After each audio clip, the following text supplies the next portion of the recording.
Bienvenue sur ce webinaire organisé par Bretagne Commerce International sur les imports agro anticipés pour sécuriser vos volets douane et sanitaires. On va juste attendre un petit peu encore que tout le monde se connecte pour démarrer. Merci pour votre patience et votre présence.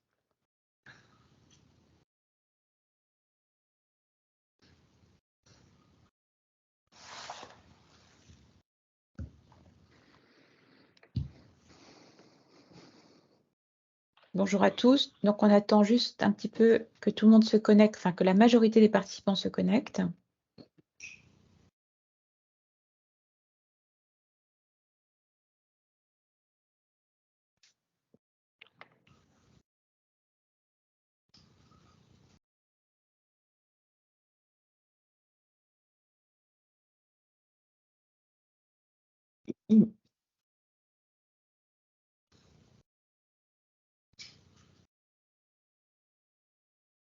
Bon, je pense qu'on va commencer. Bonjour. Pour ma part, je suis donc Annie Munier, conseillère technique et réglementaire en développement international chez BCI. Je suis ravie d'accueillir nos intervenants de ce jour sur ce thème, donc import agro anticipé pour sécuriser vos volets douane et sanitaires. Nos intervenants, donc Christelle Ferrari, direction régionale des douanes de Bretagne, cellule conseil aux entreprises, ainsi que Xavier Lefebvre, direction régionale DRAF Bretagne. Merci à vous pour votre disponibilité. Je vous donne la parole dans quelques minutes, vous vous présenterez. Comme vous le savez tous, entreprises bretonnes connectées aujourd'hui avec nous, la mission fondamentale de Bretagne Commerce International est d'aider les entreprises bretonnes dans leur développement à l'international. Nos webinaires, vous le savez, sont donc souvent et réunions d'information dédiées au développement international export. Au vu des questions et des conseils à porter sur l'export, excusez-moi, il y a un bruit de fond. On va juste demander de couper les micros si vous voulez bien. Donc, nos webinaires habituellement sont principalement axés sur l'export. Au vu des questions et conseils apportés souvent par l'équipe sur les aspects, le domaine import, nous avons souhaité cette fois vous proposer un webinaire pour les points de vigilance à prendre en compte lors de l'importation de produits agroalimentaires, de matières premières, produits semi-finis. Je me permets juste un rappel tout de suite d'emblée aux participants. Ce webinaire est bien dédié à l'import. Certaines personnes avaient évoqué leur intérêt pour l'export. Nous les avons appelés, mais juste au cas où, je préfère rappeler à ces personnes, peut-être que nous n'aurions pas rappelé, que le sujet d'aujourd'hui est bien le sujet import.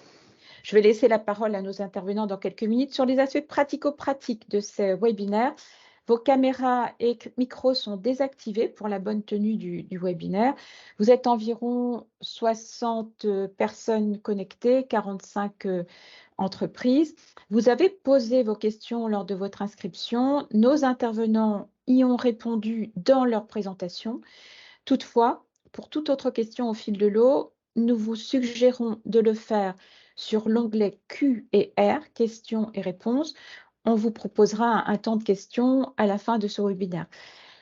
Pour vos questions, nous vous remercions de les poser de manière courte et précise. Toutes les questions de détail et les cas particuliers seront traités, bien entendu, en dehors de ce webinaire. Et si vous n'accédiez pas au module QR, vous pouvez bien sûr adresser un message par mail à ma collègue Christine Martinet qui nous accompagne actuellement.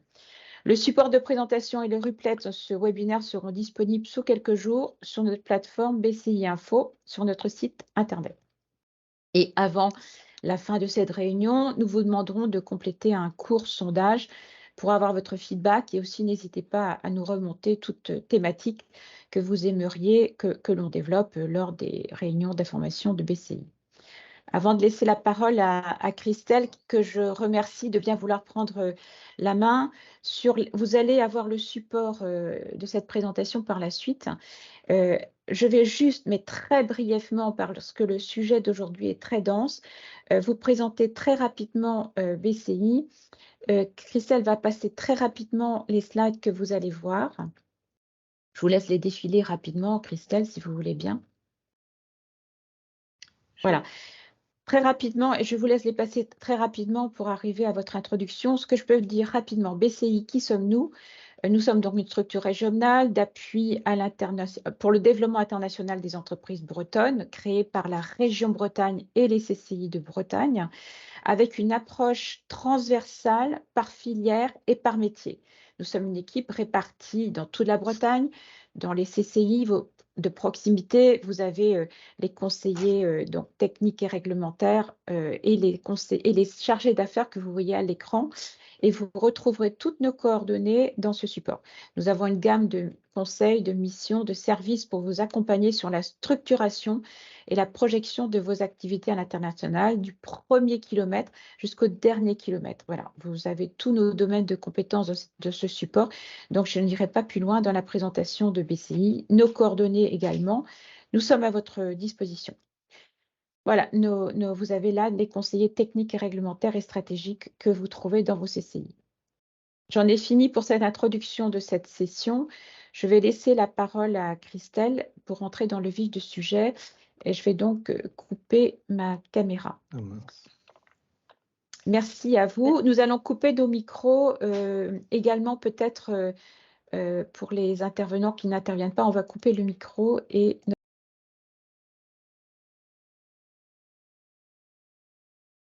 je vous laisse la parole, Christelle. Merci beaucoup. Merci Annie. Merci à BCI d'avoir organisé ce webinaire donc, consacré à l'import agro. Je suis Christelle Ferrari, j'appartiens à la cellule conseil aux entreprises de la direction régionale des douanes à Rennes. Nous sommes deux avec Anne-Lé Vénez à accompagner les entreprises dans leurs problématiques douanières concernant leurs flux à l'international, tant à l'import qu'à l'export.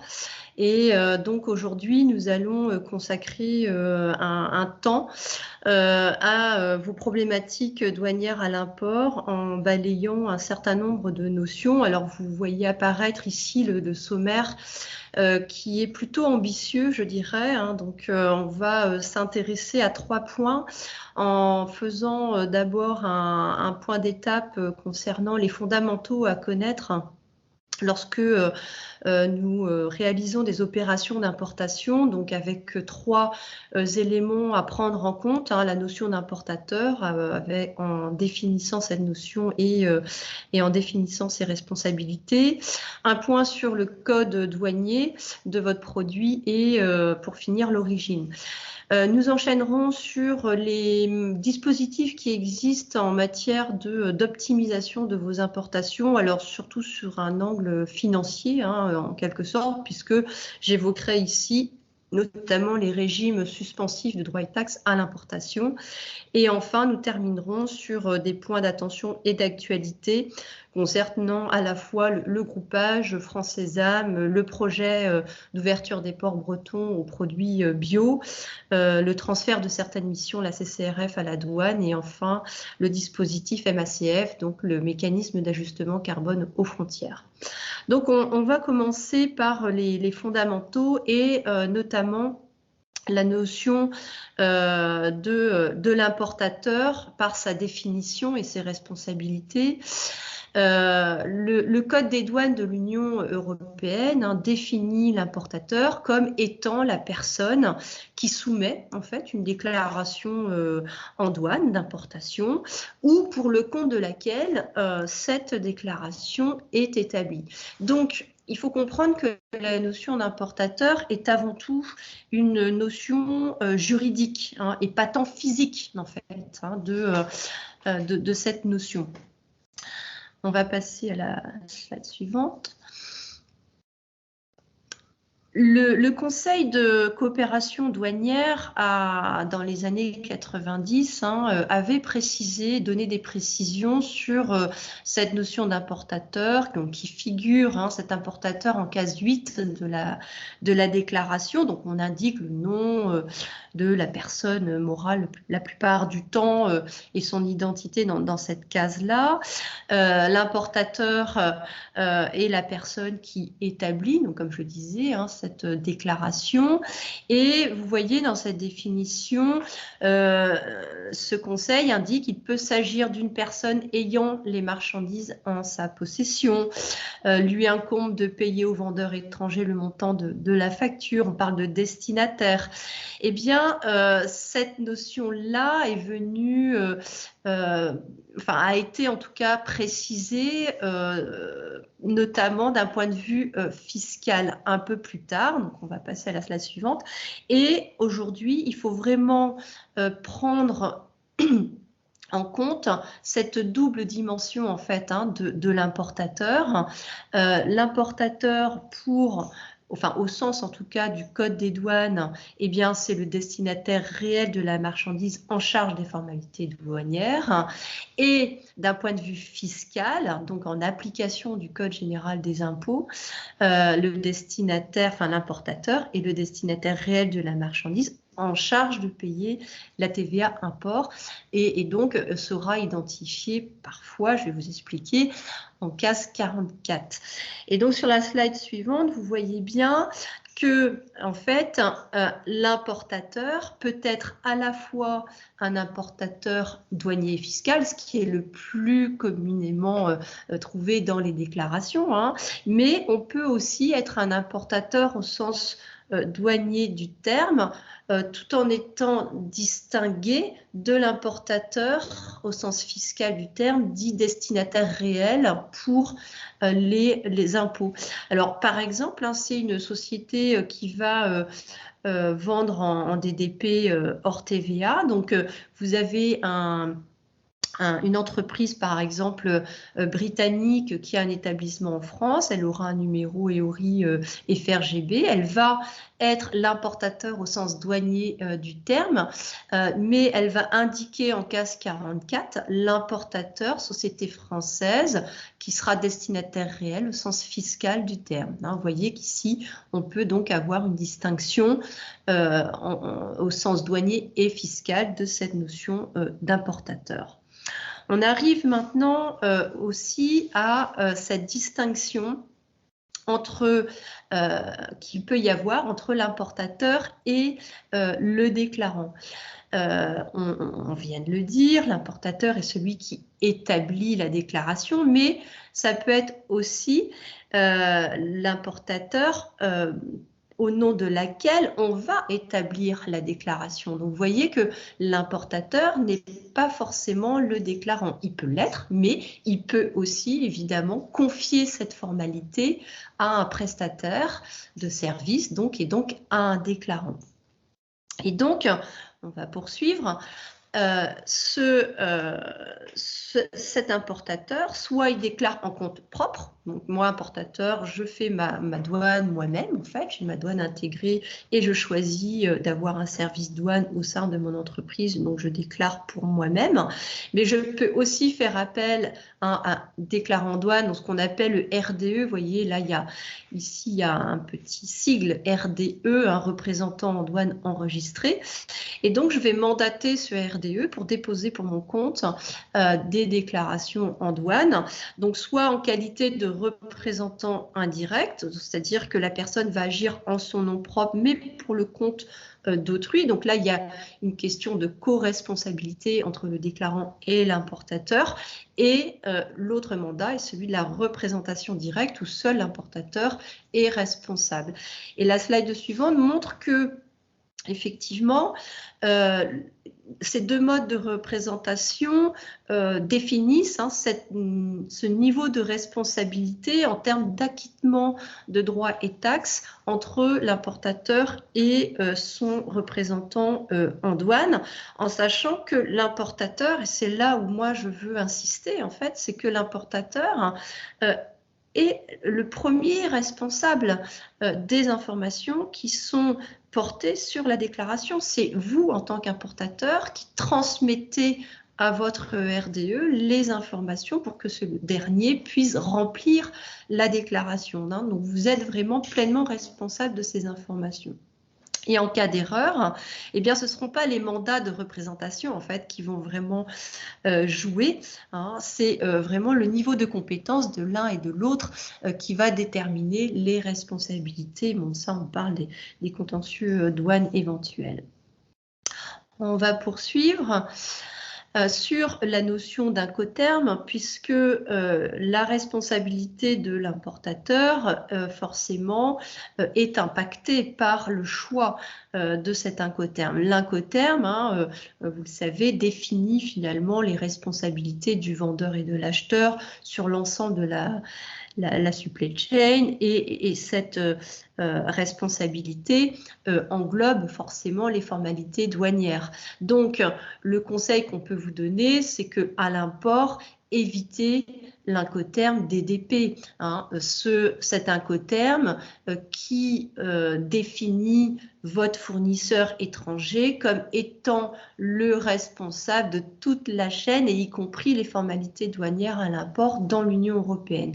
Et donc là, c'est vrai qu'il est fortement déconseillé de l'utiliser dans la mesure où vous n'allez pas maîtriser justement ce stop frontière, entre guillemets, ce contrôle des marchandises sur tous les fondamentaux qui concernent cette formalité en frontière. Il vaut mieux avoir pleine possession, je dirais, le contrôle de ces opérations douanières sur le territoire de l'Union. On va poursuivre sur maintenant le code douanier de la marchandise. C'est le deuxième point que je voulais évoquer avec vous concernant les fondamentaux. Vous le savez sans doute que ce code douanier est un élément fondamental parce qu'il va donner la carte d'identité douanière, fiscale et de mesures commerciales d'un produit qui va être importé dans l'Union européenne. Il s'inscrit dans deux cadres finalement juridiques, hein, une première strate au niveau mondial et une deuxième au niveau européen. C'est l'OMD en fait qui a mis en place le système harmonisé. Donc l'OMD, c'est l'Organisation mondiale des douanes. Système harmonisé signifie que nous avons un code douanier universel, une sorte de langage universel. Et ce langage universel porte uniquement sur les 6 premiers chiffres de votre code douanier. Ça, c'est important de le retenir parce que c'est parfois des sujets de discussion entre la société importatrice et le fournisseur. Il faut savoir qu'aujourd'hui, vous devez normalement être d'accord avec votre fournisseur sur un code à 6 chiffres, donc les 6 premiers chiffres d'un code douanier. Et c'est vrai que c'est un langage facilitant, hein, puisque avec justement un code à 6 chiffres, normalement on va parler des mêmes objets, des mêmes marchandises. Bon. Donc, ça, c'est la première strate. La deuxième strate, c'est la strate, je dirais, communautaire, où là, on va ajouter des chiffres en fait à ce code SH6. Hein, on va ajouter un 8e et puis jusqu'au 10e chiffre. Donc, ce qu'on appelle la nomenclature combinée à 8 chiffres va permettre de définir le taux de droit de douane applicable en frontière, et le code complet à 10 chiffres va nous permettre d'avoir toute la législation douanière et fiscale, tarifaire et réglementaire sur le produit que l'on va importer, et notamment comme nous évoquons ici le secteur d'activité de l'agroalimentaire, savoir si mon produit déjà il est soumis à présentation d'un document sanitaire. Hein. Donc attention, hein, lorsque vous parlez avec votre fournisseur, ne parlez jamais d'un code de douanier à 10 chiffres en fait, hein, parce que lui il ne le connaît pas. Il va connaître la racine des 6 premiers chiffres uniquement. Hein. Alors, on va poursuivre sur ce code, puisque l'ambition n'est pas ici de faire toute une démonstration de détermination du code douanier, bien entendu, nous n'avons pas le temps, mais je vous donne juste en fait des cadres, certaines ficelles pour voilà, dégrossir un petit peu les éléments, et s'il y a des questions plus approfondies, bien vous reviendrez vers la cellule conseil aux entreprises. Le code code SH suit finalement des règles d'interprétation qui sont édictées par l'OMD, l'Organisation mondiale des douanes. On en a 6.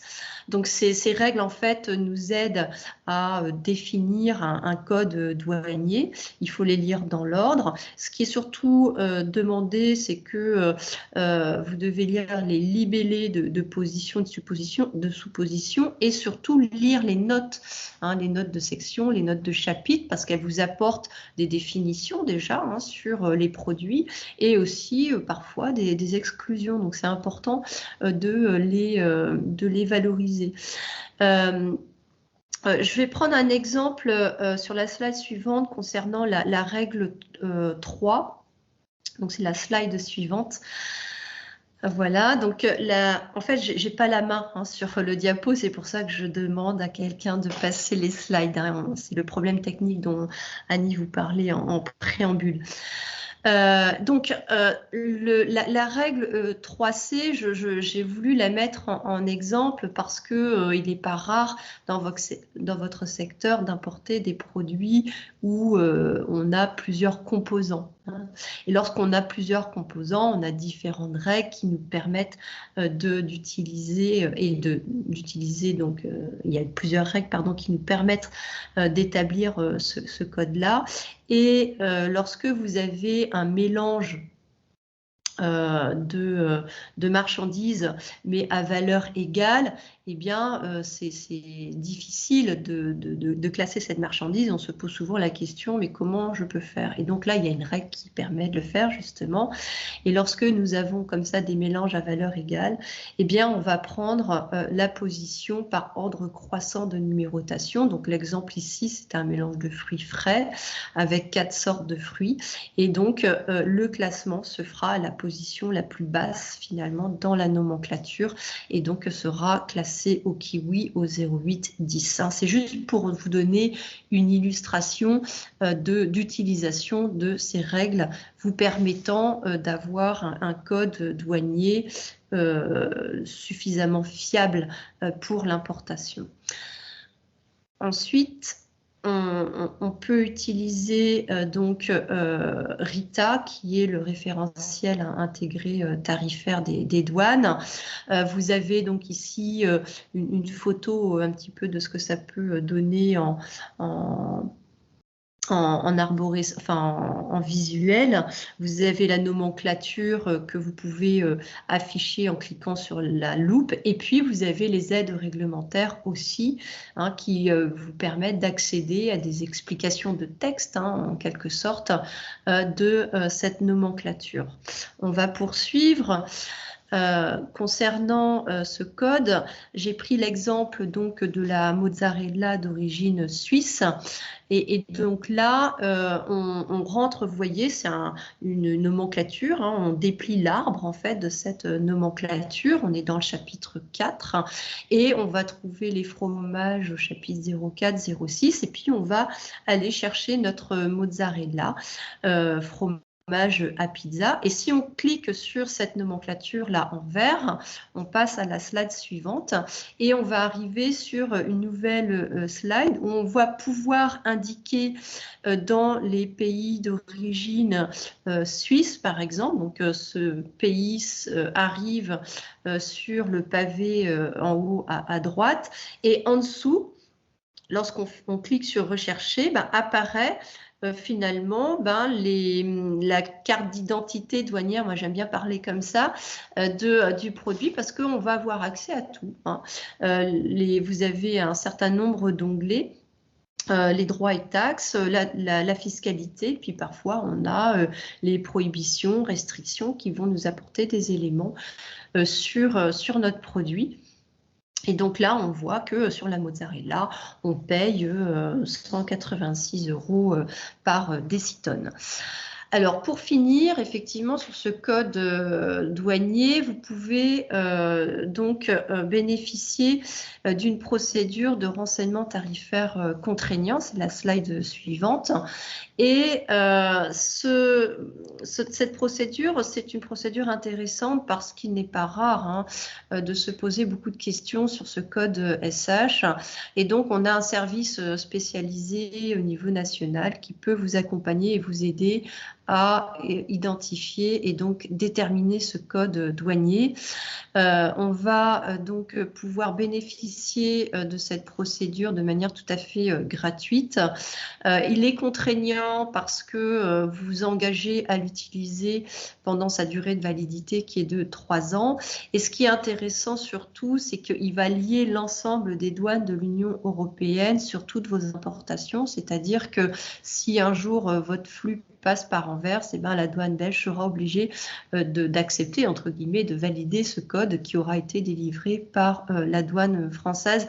Donc, c'est une procédure qui est intéressante, même si nous, à la cellule conseil, on peut effectivement vous aider, vous accompagner dans la définition de ce code douanier. Parfois, ça nécessite quand même un laboratoire pour évaluer la composition de votre produit ou une expertise par justement ce service national. Donc, il ne faut pas hésiter à l'utiliser. On va passer maintenant au dernier des piliers, des fondamentaux, qui est l'origine. On parle souvent de l'origine en fait à l'export, mais il faut aussi en parler à l'import parce que, oui, vous avez forcément des fournisseurs qui appartiennent à des pays qui sont en accord de partenariat économique ou de libre-échange avec l'Union européenne. Donc aujourd'hui, on a 47 accords, 79 pays qui sont concernés. Je vous ai mis là les différents accords classés par zone géographique au niveau mondial en ligne sur notre portail des douanes. Donc c'est une photo un peu de l'ensemble des accords existants. Et pourquoi c'est important? Parce que cette origine, dite origine préférentielle, va permettre d'obtenir un taux de droit de douane, donc préférentiel, c'est-à-dire soit un taux nul ou un taux minoré. Donc c'est important de connaître finalement, ou d'aller en tout cas chercher dans cette liste si le pays de mon fournisseur est en accord, et à ce moment-là, demander à bénéficier de cette origine préférentielle. Donc, on poursuit sur la slide suivante. Cette préférence-là n'est pas automatique. Elle doit être sollicitée, et notamment en CAS 36, où on va indiquer un code préférence. Donc là, c'est le code 300 pour les accords de libre-échange, par exemple. On poursuit. L'autre élément important en origine, c'est la preuve, puisque si on sollicite une origine préférentielle, forcément, il faut apporter une preuve de cette origine. Donc, elle est de différents ordres. Je ne vais pas rentrer encore dans le détail. Ici, c'est vraiment des points d'attention, mais soit vous apportez un certificat d'origine, enfin votre fournisseur vous apporte un certificat d'origine, soit votre fournisseur mentionne la déclaration d'origine sur facture, ce qu'on appelle la DOF, donc c'est une mention par laquelle il s'engage que son produit est bien d'origine, soit vous utilisez la mention connaissance de l'importateur qui est admise dans 2 accords aujourd'hui avec la Grande-Bretagne et le Japon et qu'on utilise donc en CAS 44 de la déclaration. Mais j'attire votre attention sur le fait que elle est un petit peu, comment dire, non sécurisée, je dirais, cette preuve, dans la mesure où si vous apporter cette preuve-là, connaissance de l'importateur, ça sous-entend que vous, importateur, vous connaissez suffisamment bien votre fournisseur pour dire que l'origine de votre produit est bien britannique ou japonais. Bon. Et ça, c'est un petit peu délicat parce que si la douane française a un doute sur l'origine, par exemple britannique du produit, elle va venir vous voir et vous demander des éléments de preuve. Si vous ne les avez pas, vous allez devoir vous demander à votre fournisseur. Donc, vous dépendez un petit peu du bon vouloir de votre fournisseur à vous fournir ces preuves-là. Alors que si vous aviez utilisé la déclaration d'origine sur facture, la douane française ne serait pas venue vous voir. Elle aurait demandé en fait à la douane britannique d'aller chez votre fournisseur demander les éléments de preuve. Donc vous voyez que c'est une preuve que nous, en tout cas, nous ne conseillons pas d'utiliser dans ces accords GB et Japon parce que elle est fragilisante, je dirais, pour la société importatrice. On va poursuivre maintenant sur les régimes qui permettent d'optimiser vos importations. Et donc ici, nous allons voir différents régimes en fait suspensifs de droits et taxes. C'est pour ça que on parle de gains de trésorerie. On a trois fonctions en fait dans ces régimes particuliers, la fonction stockage, la fonction transformation et la fonction utilisation. Alors, on va commencer par la fonction, enfin non, je ne vais pas commencer par la fonction stockage, pardon, je vais commencer par comment dire, des éléments transverses à l'ensemble de ces régimes. Il y a des points communs entre ces différents régimes. Déjà, on ne peut pas utiliser ces régimes sans autorisation préalable, donc c'est pour ça qu'il faut les anticiper. J'insiste un peu là-dessus parce que parfois, nous avons des entreprises qui viennent nous voir, ils nous disent ben, voilà, la semaine prochaine, j'aimerais bien mettre mes produits d'importation en entrepôt sous douane. Malheureusement, ça ne se fait pas en 8 jours. Donc, il faut les anticiper de 3 mois minimum. Même si là, vous voyez que une autorisation peut être délivrée sous 30 jours et 60 pour un entrepôt. Mais il ne faut pas oublier non plus que comme nous sommes sur des régimes suspensifs, il y a une prise de garantie qui doit être donc mise en place et notamment une prise de garantie bancaire auprès de votre établissement. Et donc, ça prend un peu de temps, donc il faut vraiment les anticiper. Ces régimes-là, tous les régimes dont je vais parler, ont une durée de validité de 5 ans. Donc voilà un peu le trait commun que je voulais donner à ces 3 régimes. Et on va commencer donc par le régime de stockage, donc qui est l'entrepôt sous douane. Donc ici, l'objectif, c'est de pouvoir simplement stocker de manière illimitée dans le temps des marchandises tierces dans l'attente de leur affecter une destination douanière. Donc, on va effectuer un gain de trésorerie puisque au moment de l'importation, on va geler finalement les droits et taxes et on va les reporter au moment où on va apurer ce régime de stockage d'entrepôt sous douane, soit par une mise en libre circulation sur le territoire de l'Union européenne. Donc là, on va payer les droits et taxes au moment où je vais sortir finalement de mon entrepôt ces marchandises d'import. Ou alors, je ne vais jamais payer ces droits et taxes puisque mes marchandises qui sont rentrées à l'import dans mon entrepôt vont être réexportées. Donc, dans le cas d'une réexportation, nous ne paierons jamais de droits et taxes. Et l'autre avantage, je dirais, de cet entrepôt sous douane, c'est qu'il lève aussi l'application des mesures de politique commerciale. Donc, si par exemple, vous avez un problème d'étiquetage sur des produits à l'import, vous les mettez sous entrepôt sous douane, ce qui vous permettra de faire un étiquetage de ces produits qui permettront donc ensuite une mise en vente sur le territoire national ou européen.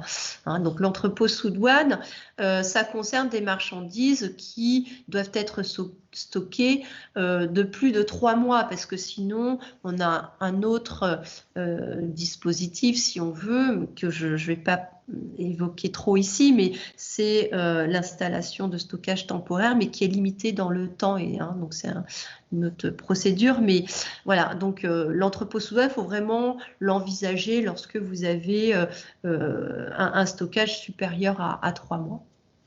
On va ensuite passer sur la notion de transformation, donc ici avec deux types de perfectionnement perfectionnement. Le premier, le perfectionnement actif. Donc l'objectif ici, c'est de pouvoir importer des matières premières ou des produits semi-finis en exonération de droits de douane pour les intégrer à un processus de fabrication, de production. Donc on veut vraiment favoriser le maintien de la production sur le territoire de l'Union et favoriser donc le développement de nos industries sans pour autant compromettre évidemment les intérêts des producteurs de matières premières et de produits semi-finis dans l'Union européenne. Donc il y a un motif économique quand même qui est vérifié.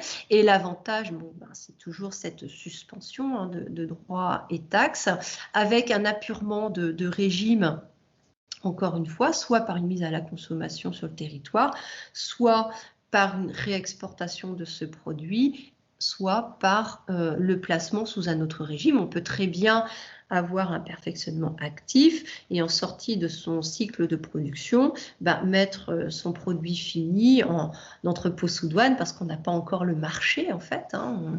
Donc on souhaite ne pas payer tout de suite les droits et taxes. Et ce qui est intéressant dans le perfectionnement actif, c'est que vous avez le choix entre payer des droits et taxes sur la matière première qui est rentrée dans le cycle de production ou sur le produit fini. Et parfois, la différence de taux voilà, peut être intéressante à vérifier.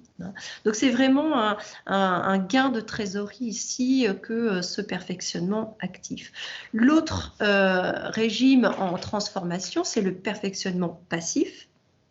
Et ce perfectionnement passif, c'est l'effet miroir de l'actif, en fait, sauf que ça ne se passe pas dans l'Union européenne, mais dans un pays hors UE, c'est-à-dire que là, vous allez adresser dans un pays tiers à l'Union européenne des marchandises en vue de les façonner, de les travailler et de les réimporter. Hein. Donc j'ai pris l'exemple ici de volailles fraîches pour fabriquer des plats cuisinés.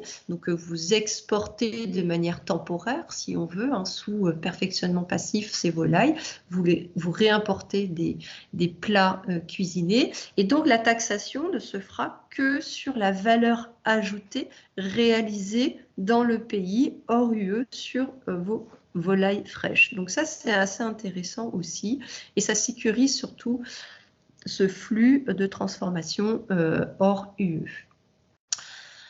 Concernant maintenant l'utilisation, la destination particulière est un régime suspensif intéressant puisque vous allez pouvoir en fonction de l'utilisation faite de votre produit importé, donc la destination à laquelle est affecté votre produit, pouvoir bénéficier d'une suspension totale ou partielle des droits et taxes.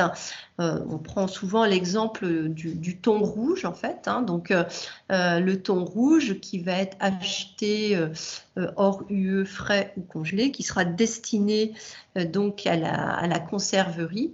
Et donc le fait qu'on le destine à la conserverie, ça nous permet d'avoir un taux de droit de douane nul. Je crois que le taux est assez élevé, il doit être de l'ordre de 22%. Et donc vous voyez qu'ici la destination particulière est très intéressante. Vous avez d'ailleurs parfois des codes SH qui sont précisés pour une destination particulière et qui ont automatiquement en fait une suspension de droits et taxes, mais la plupart du temps, il faut une autorisation de destination particulière, puisqu'il y a quand même un certain nombre aussi d'obligations à respecter dans le cadre de ces régimes. Je ne l'ai pas dit tout à l'heure, mais il y a forcément une comptabilité matière, une traçabilité de ces produits qui rentrent et qui sortent en fait de ces régimes suspensifs. Donc on va poursuivre sur le dernier élément que je voulais évoquer avec vous concernant l'optimisation de vos importations. Il s'agit des suspensions et contingents tarifaires. Alors ici, 2 niveaux, mais ça veut dire à peu près la même chose. 2 niveaux, pourquoi? Parce que la suspension concerne des marchandises qui sont indisponibles dans l'Union européenne et pour lesquelles vous aurez le bénéfice d'une exemption totale ou partielle de droits de douane pour une quantité illimitée. A contrario, le contingent concerne des marchandises qui sont disponibles mais en quantité insuffisante et donc vous pouvez bénéficier de cette exemption totale ou partielle de droits de douane, mais pour une quantité limitée. C'est pour ça qu'on parlera de quotas. Et vous voyez ici, sur cette slide, on parle de suspension contingent autonome parce qu'on a aussi parfois des suspensions et contingents dits préférentiels en lien en fait avec une origine préférentielle. Là, je ne parlerai que des suspensions et contingents donc autonomes. Donc, sur la slide suivante, je vous explique quelles sont les interfaces que vous pouvez utiliser pour justement vérifier que vos produits bénéficient ou pas d'une suspension et ou d'un contingent. Donc, toujours RITA, hein, vous avez, je vais vous montrer sur les slides suivantes, de toute façon, comment ça se matérialise. Donc, vous avez RITA et quota hein, sur le site Europa. Donc là, j'ai pris 2 exemples, en fait, un exemple suspension, un exemple contingent. Pour les suspensions, l'ananas, effectivement, nous ne produisons pas encore des ananas sur le territoire de l'Union. Et donc, ce produit-là bénéficie d'une suspension et vous voyez que plutôt que de payer un taux à 14,4, eh bien, on aura un taux à 0. L'autre exemple concerne les contingents tarifaires. Donc, la slide suivante sur les morues. Voilà. Et donc, ici, sur les morues séchées, vous voyez qu'on passe à un taux de 0 au lieu de 13%. Et je vous ai mis en fait une photo de Rita. Vous voyez que vous pouvez cliquer sur le numéro contingent. Hein, et quand vous cliquez sur le numéro contingent, dans la colonne tout à droite, vous avez numéro de contingent qui commence par 09. Et ça, c'est le numéro de contingent qui vous permet d'obtenir un taux à 0. Et sur la slide suivante, si vous cliquez sur ce numéro-là, 09, vous voyez que ici, à gauche, vous avez une autre page de Rita. Alors, on voit peut-être pas très bien, mais vous avez tout le pédigré, je dirais, de ce contingent, donc avec le volume en kilos, le volume utilisé, les codes tariques associés, hein, puisque un même contingent peut concerner plusieurs codes tariques, c'est-à-dire plusieurs codes à 10 chiffres. Vous aurez aussi la dernière déclaration, la date de la dernière déclaration d'import qui a été étudiée dans le cadre de ce contingent. On vous donne une indication si ce contingent a un caractère critique ou pas. Enfin voilà, on a pas mal d'informations. Et puis à droite, vous avez également un visuel de l'interface quota. Pour finir sur ces suspensions et contingents, c'est la slide suivante, vous avez la possibilité aussi alors ça c'est les indications, oui j'oubliais ça, ce sont les indications à indiquer sur la déclaration, hein, rien n'est automatique je dirais, il faut solliciter le bénéfice de ces suspensions et contingents et donc vous allez indiquer donc les codes qui correspondent à votre demande en case 36, vous indiquerez le code tarique dont je vous parlais à l'instant en case 39 et surtout le numéro du contingent qui commence par 09 en case 39. Donc ça, c'est votre déclarant en fait hein, qui connaît parfaitement ces codes préférentiels et qui le fera dans le cadre de vos importations. Donc pour finir sur ces suspensions et contingents, je voulais préciser que vous pouvez les solliciter, vous pouvez aussi les contester. Parfois, c'est même la direction générale qui vous contacte parce qu'il y a des projets de demande de suspension, de mise en place de suspension ou de contingent par d'autres États membres. Et donc, elle va vous solliciter pour vous demander si ça compromettrait éventuellement votre activité économique. Nous avons un bureau pour ça, c'est le bureau Command 3, avec l'adresse mail que vous pourrez utiliser, bien entendu, si vous êtes concerné ou si vous vous interrogez sur la possibilité ou pas de mettre en place une suspension ou un contingent tarifaire. Alors j'en arrive au troisième point qui concerne les points d'attention et d'actualité. Donc le premier point concerne le groupage. Le groupage notamment de produits soumis au contrôle sanitaire. Alors le groupage c'est quoi? Ça permet de réunir sous une même déclaration plusieurs destinataires. Donc vous avez un conteneur, un même et seul conteneur, et vous allez regrouper sur une même déclaration plusieurs lots finalement de marchandises destinées à différents destinataires. Et lorsque vous avez des produits soumis à contrôle SPS, donc sanitaire et phytosanitaire, eh bien, il est fortement déconseillé d'utiliser le groupage. Pourquoi? Parce que il suffit que sur un des lots, il y ait une absence de pré-notification dans TraceNT. Donc TraceNT, je ne vais pas vous en parler, mais c'est Xavier qui prendra la main tout à l'heure et qui vous expliquera tout ça. Eh bien, c'est l'ensemble des marchandises qui seront bloquées jusqu'à résolution de la problématique. Donc évitez le groupage, effectivement, lorsque vous avez ce type de produit à l'import. Deuxième élément que je voulais aussi voir avec vous, c'est la slide suivante, c'est la plateforme, et vous présentez la plateforme France Sésame. Donc c'est une plateforme en fait qui permet de faciliter en quelque sorte le suivi, la gestion des formalités, des contrôles administratifs de vos produits sanitaires et phytosanitaires. Il est ouvert à l'ensemble des personnes, des acteurs économiques concernés par l'international, que ce soit évidemment les importateurs, mais aussi les représentants en douane ou les logisticiens.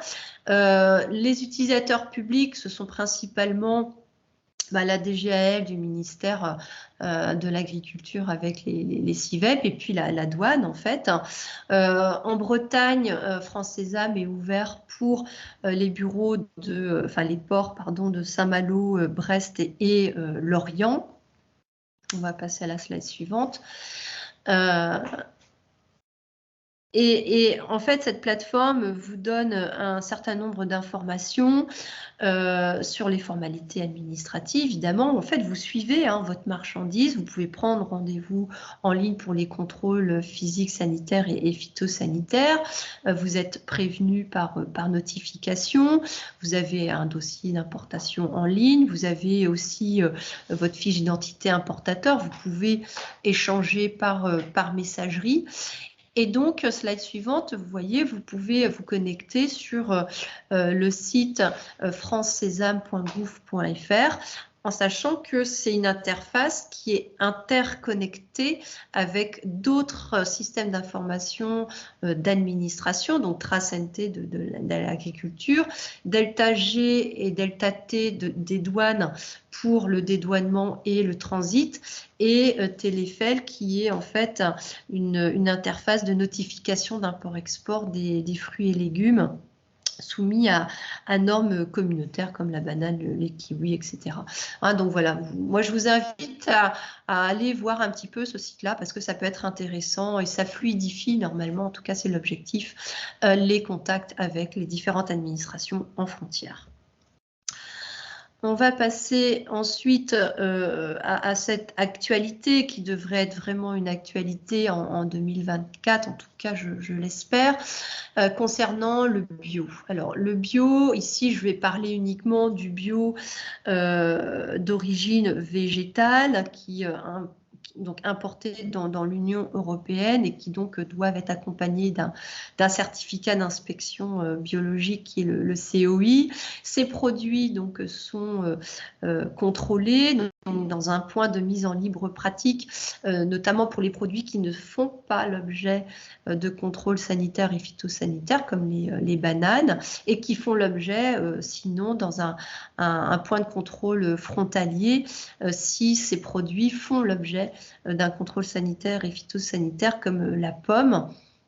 Donc en Bretagne, il y a une forte demande des acteurs économiques à ce que les ports s'ouvrent en fait à ces produits bio d'origine non animale. La région a déposé une demande. C'est en cours en fait de discussion. Le dossier va être sans doute validé courant de l'année 2024. Maintenant, concernant les missions et le transfert des missions de la CCRF à la douane, depuis le 1er juin 2023, de nouveaux contrôles sont rentrés dans le périmètre douanier, notamment sur certains contrôles sanitaires et qualité biologique à l'importation. Donc, comme vous voyez ici, nous avons donc maintenant des prérogatives de contrôle sur les denrées d'origine végétale destinées à l'alimentation humaine, les matériaux au contact de denrées alimentaires et puis le contrôle des fruits et légumes soumis à des normes de commercialisation. Ça a commencé déjà en Bretagne, donc à Saint-Malo, nous avons quelques flux de pommes qui arrivent là. Les premiers ont lieu en novembre et donc les douanes ont pu mettre en place, en lieu et place, ces contrôles qui étaient avant dévolus à la CCRF et tout ça dans le but de renforcer évidemment la sécurité sanitaire des aliments destinés à la consommation humaine. Donc la slide suivante, je vous ai mis juste une petite infographie qui démontre quand même l'utilité de bien démontrer que avant d'arriver à un document de dédouanement, eh bien il faut, entre guillemets, prouver que mon produit a un caractère sain, commercial, etc. Et donc, parfois, doit faire l'objet de contrôles pour valider, en fait, ces documents qui attestent de ce caractère sain et commercial du produit importé. Je vais poursuivre maintenant sur le dernier point concernant cette nouveauté et la préparation qu'il requiert, ce mécanisme d'ajustement carbone aux frontières qui va être mis en œuvre en fait à partir du 1er janvier 2026. Alors, on rentre depuis le 1er octobre dans une phase de transition. L'Europe a voulu mettre en place une taxe carbone aux frontières parce qu'elle taxe elle-même les industriels en fait dans l'Union européenne. Donc aujourd'hui, on applique aux industriels européens une tarification carbone et le risque c'est que ces industries se disent si moi on me taxe dans l'Union européenne, je vais aller produire ailleurs. Donc pour éviter ce qu'on appelle cette fuite carbone, eh bien on rééquilibre les choses et donc on va mettre en place ce mécanisme d'ajustement carbone aux frontières. Alors pour l'instant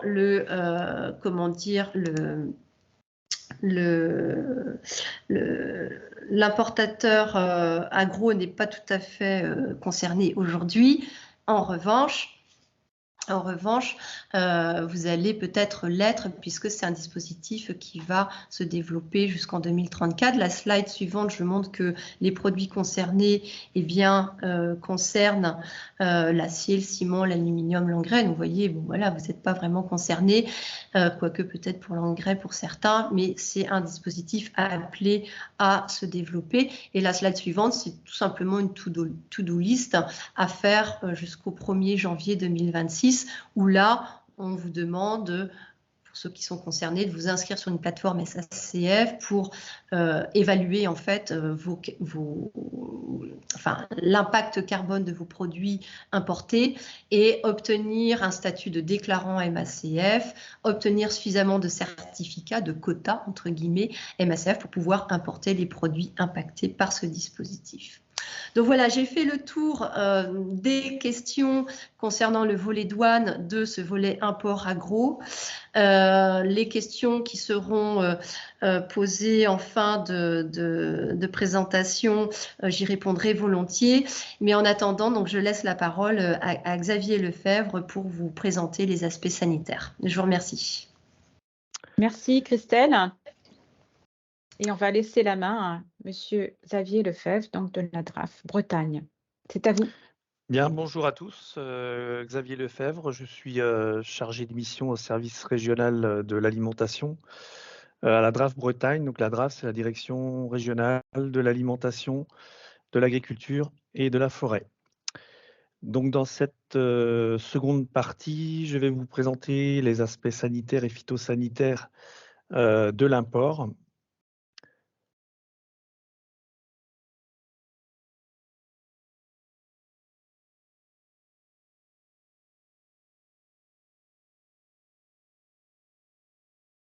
Alors, on a une coupure de son.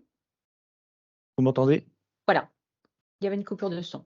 Alors, je me permets de vous demander de reprendre, s'il vous plaît. Donc, dans cette seconde partie, je vais vous présenter les aspects sanitaires et phytosanitaires de l'import. Alors, on va le voir, l'import comme l'export d'ailleurs est un sujet complexe. Et avant d'importer, il faudra avoir un maximum d'éléments sur la marchandise, bien sûr, mais aussi sur l'établissement producteur et le pays exportateur. Parce qu'en fonction du pays, la réglementation ne sera pas forcément la même.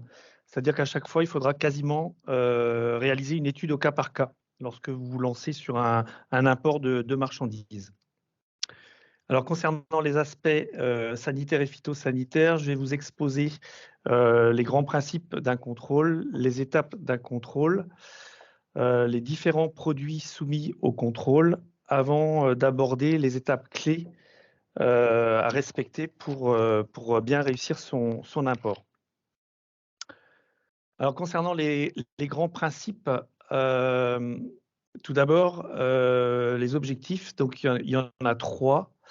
Le premier concerne la protection de la santé du consommateur, qui vise à prévenir l'introduction d'agents pathogènes via notamment les denrées alimentaires. Le deuxième objectif concerne la protection de la santé animale des cheptels, en prévenant là aussi l'introduction d'agents pathogènes et de maladies animales. Et dans cette partie, il y a également le contrôle du respect des règles de protection animale sur les animaux vivants. Et le troisième objectif concerne là les végétaux, c'est la protection de la santé des cultures en prévenant l'introduction d'organismes nuisibles qui pourraient ensuite porter atteinte aux cultures, aux végétaux et aux produits végétaux.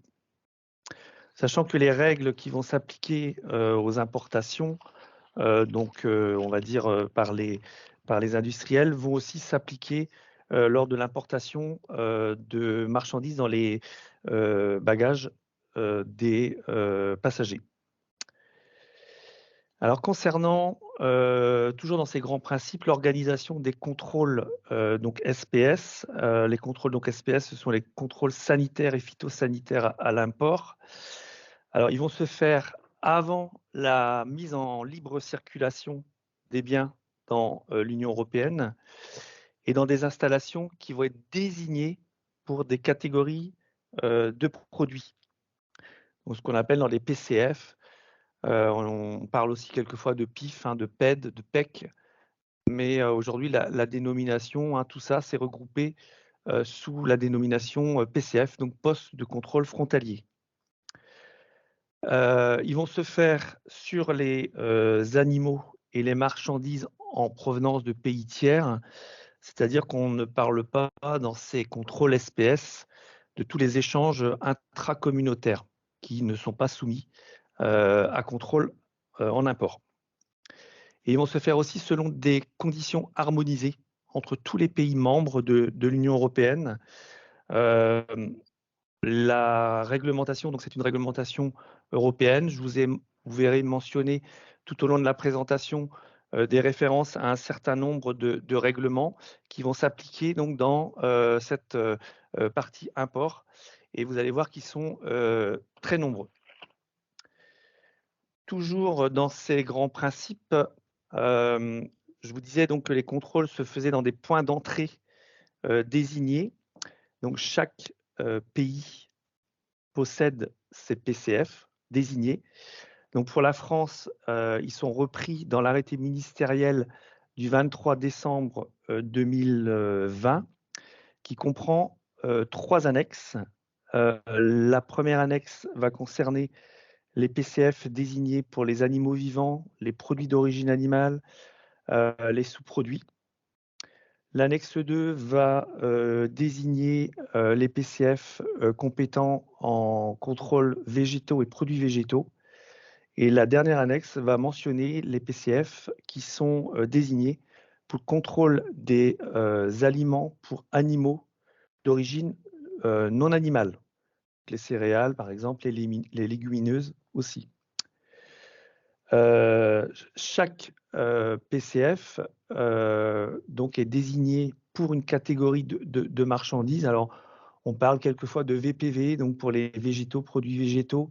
On va aussi parler des POA-HC, donc les produits d'origine animale destinés à la consommation humaine. Donc, il y a toute une catégorie comme ça de marchandises qui sont désignées pour chacun des PCF. Alors, pour la Bretagne, on a uniquement des ports, parce qu'on peut aussi avoir des aéroports, des points routes, des points rails. Et donc, ce sont les ports de Lorient, Brest, Roscoff et Saint-Malo-le-Légué. Sachant que, notamment sur Saint-Malo et Roscoff, ce sont des ports qui vont fonctionner beaucoup dans le cadre du Brexit.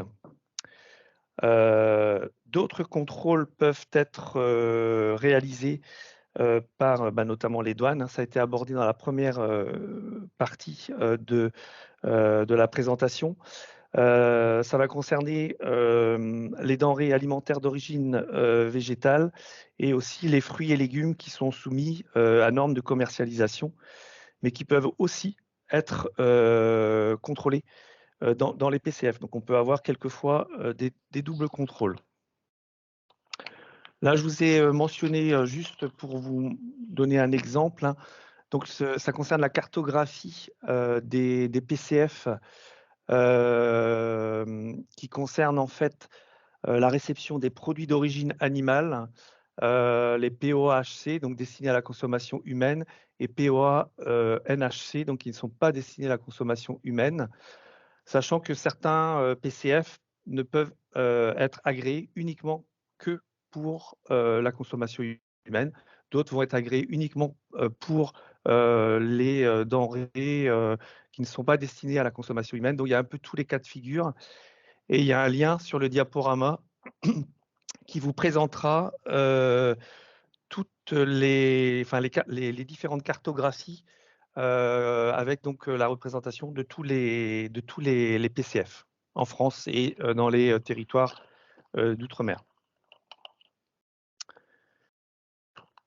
On va maintenant aborder donc la deuxième partie, après les grands principes, les étapes d'un contrôle alors phytosanitaire ou sanitaire à l'import.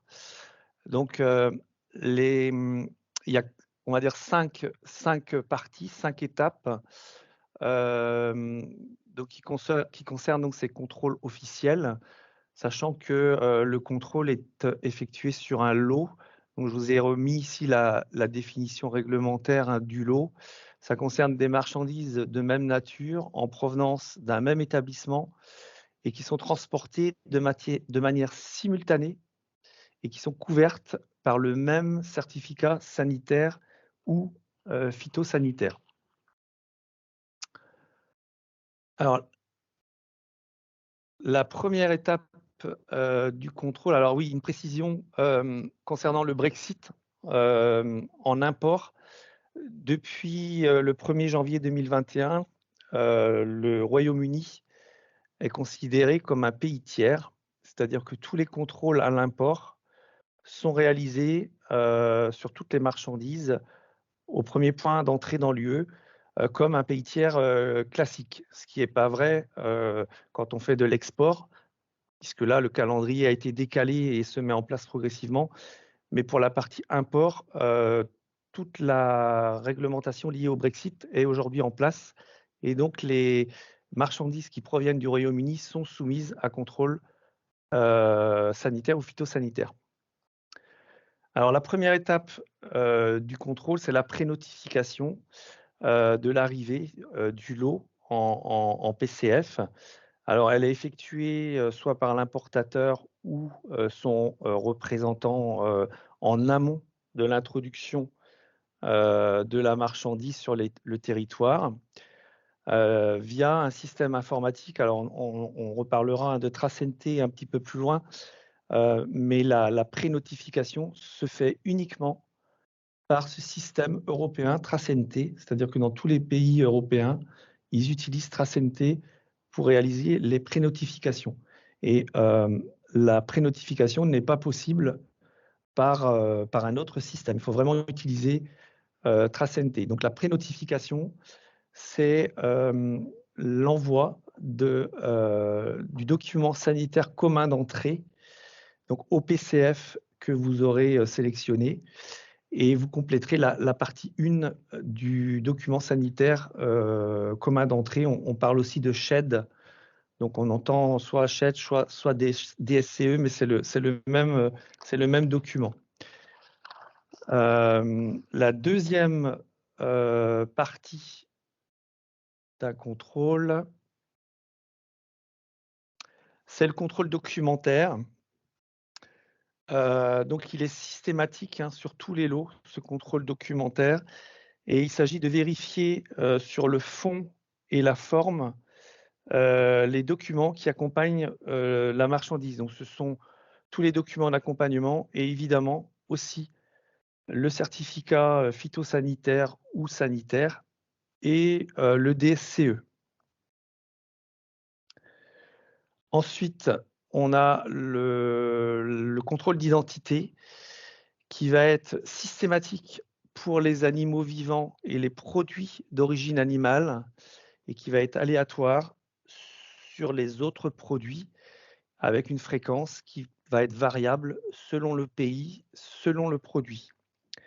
Il s'agit de vérifier la concordance des informations entre les documents présentés et le lot importé.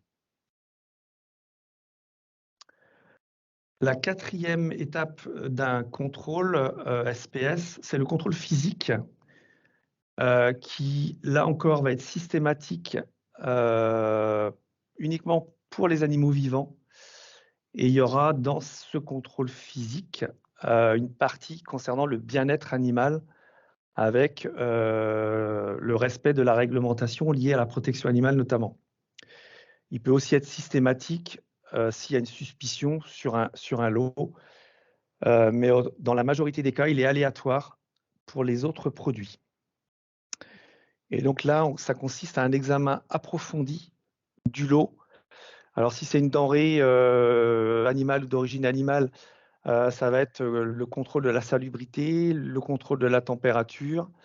Et si c'est un végétal ou un produit végétal, ça peut être par exemple le contrôle physique de la présence éventuelle d'organismes nuisibles.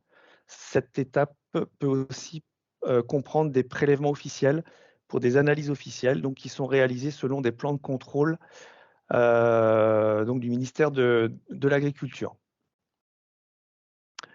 La cinquième étape du contrôle et la dernière, c'est la décision. C'est-à-dire que lorsque la marchandise donc, est contrôlée, il y aura toujours une décision à l'issue du contrôle. Et là, ce sont les agents en poste dans les postes de contrôle qui vont remplir ce document. ils vont reprendre le DSCE donc, qui a été envoyé par l'importateur et ils vont remplir la partie 2 de ce DSCE et ils vont mettre en fait leur décision suite au contrôle. Donc ça peut être une décision favorable où là le DSCE va être validé, ce qui va permettre ensuite de poursuivre les formalités, notamment les formalités douanières. Et ça peut aussi être un résultat défavorable qui peut entraîner une consigne de la marchandise ou, dans d'autres cas, notamment lorsque les non-conformités ne sont pas régularisables, une saisie, une destruction ou une réexpédition vers le pays d'origine de la marchandise. Donc vous verrez souvent qu'on parle alors de DSCE, donc A, D, P ou PP en fonction des produits. Donc je les ai rementionnés ici. Et pour les produits issus de l'agriculture biologique, on parle donc de COI. Donc c'est le certificat d'inspection pour les produits biologiques et en conversion. Donc c'est un document qui est spécifique aux produits biologiques. Alors, dans cette partie donc, concernant les produits qui vont être soumis au contrôle à l'import, donc je vous ai mis un certain nombre de références réglementaires. Alors, il y a beaucoup de règlements. La liste est non exhaustive, mais ce sont les principaux règlements que vous pourrez consulter pour savoir en fait si le produit est soumis au contrôle à l'import lorsque donc vous importez des marchandises sur le territoire français européen. Donc la première catégorie de produits, donc ce sont les animaux vivants. On les qualifie souvent d'AVI. Donc ce sont tous les animaux vivants vont être soumis donc à contrôle en poste lors de l'import. Hein. Sauf, alors il y a quelques exceptions, avec cependant des contrôles des douanes dans les points d'entrée voyageurs. Donc ça concerne les animaux de compagnie qui sont d'ailleurs repris hein, dans un règlement. Donc regardez bien si ça concerne tel ou tel animal. Ils doivent voyager avec leur propriétaire au nombre de 5 au maximum. Il y a cependant des exigences spécifiques à respecter, notamment l'identification des animaux, la vaccination antirabique pour, par exemple, les chiens, et le cas échéant, le titrage des anticorps. Donc, il n'y a pas de contrôle à l'import, mais il y a quand même des dispositions à respecter dans ce cas. Il y a aussi une particularité concernant les carnivores domestiques qui participent à des concours, qui sont inscrits dans des expositions, des manifestations sportives, etc. Mais bon, c'est vraiment à la marge. D'une manière générale, tous les animaux vivants vont être concernés par les contrôles à l'import. Les produits d'origine animale destinés à la consommation humaine, donc qu'on qualifie de POA-HC, sont aussi soumis à contrôle sanitaire aux frontières. Donc quasiment toutes les denrées animales seront soumises à ces contrôles. Alors il y a quelques exceptions, mais là encore il faut vraiment lire les règlements dans le détail parce qu'il y a quand même certaines conditions à respecter. Alors notamment les produits composés de longue conservation qui vont pouvoir être exemptés de contrôle moyennant un certain nombre de conditions. Elles doivent être par exemple stables à température ambiante. Il y a des traitements thermiques qui vont être exigés et avec des exigences spécifiques pour certains produits. Donc vous les retrouverez, tous ces produits, dans les deux règlements, donc le 2021-630 et le 2019-2122. 21 22. Vous retrouverez alors notamment les confiseries, les pâtes alimentaires, les produits de boulangerie, de la pâtisserie, les biscuits, les soupes. Mais encore une fois, ces produits doivent respecter certaines conditions.